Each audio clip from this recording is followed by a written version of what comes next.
Hi everyone and welcome to my channel. In today's video, I will be giving you two arguments about the past. One in favor that it still exists and one against. Without further ado, let us begin with the video. First, the one against. This argument has as a conclusion that the past does not exist anymore. In order to support this conclusion, we have to check what this argument is talking about, and in this case it is about existence. How can we define existence so that we can conclude that the past is a bygone thing? So, to deduce this, I will be drawing some ideas from the materialistic point of view of reality. Thus, our first premise is whatever that exists must exist in material form.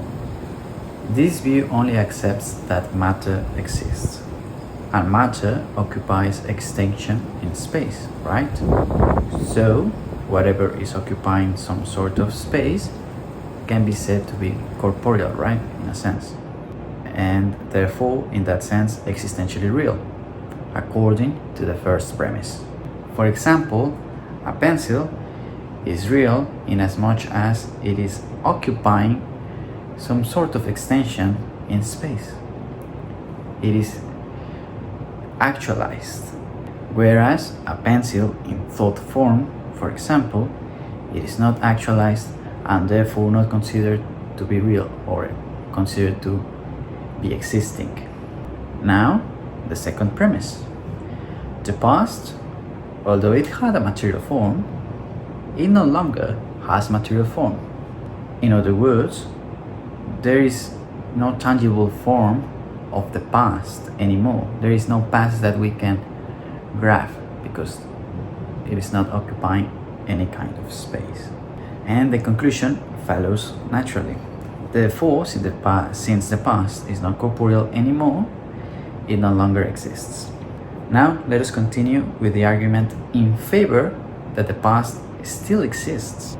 To come up with such an argument, we encounter the same problem, the definition of existence. In this case, for this argument, I will be drawing my inspiration from the concept of being. The term being, in this case, has a specialized meaning, which I will provide in my first premise. The first premise goes as: in terms of existence, being is what is and exists, and not being is what is not and does not exist. I think that requires no further explanation, so I jump to the second premise. Second premise is being cannot become not being. Now I think this requires some kind of explanation. If we remember, not being is what is not and does not exist. Not being is not real. It does not exist. As a consequence, you cannot become into something that simply does not exist. Something that is not. As you may have realized, this argument from being is heavily reliant on logical terms, on pure logic, if you want to say it in that way. Perhaps to shed some light on this concept, we can imagine as the whole of reality being part of the sphere of being. Being is everything that is and exists. It's the whole of reality. Not being simply does not take a part in reality. And it can never do, because it is something that is, by definition, not part of reality. It does not exist. It is not. And from that, something that already is cannot become something that is not, because that doesn't even exist. Does that make sense to you? The third premise. The past existed and thus participated from being. The fourth premise. But being is the only sphere of reality, as we just have mentioned. And the second premise is crucially important because what was being, or what is being, or what is exist, it must continue to exist or be being because it's the only sphere of reality. There is no not being, or not existing, or not being. This argument denies this kind of becoming, based purely on logical deductions or logical meanings.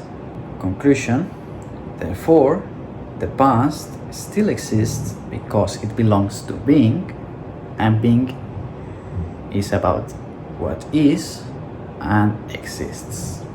Personally, I imagine this result as stating that the past is inalterable. It is that which gave rise to our present moment, and it cannot be modified because otherwise the whole reality would crumble in a way. Now, I would like to ask you, what do you think about these two arguments? Did one of them persuade you more than the other? Or perhaps one convinced you? Or perhaps neither of them? Feel free to leave me your thoughts in the comments. As for me, this is all for this video. I hope you enjoyed it, and I hope that it made you reflect. Until the next one, goodbye.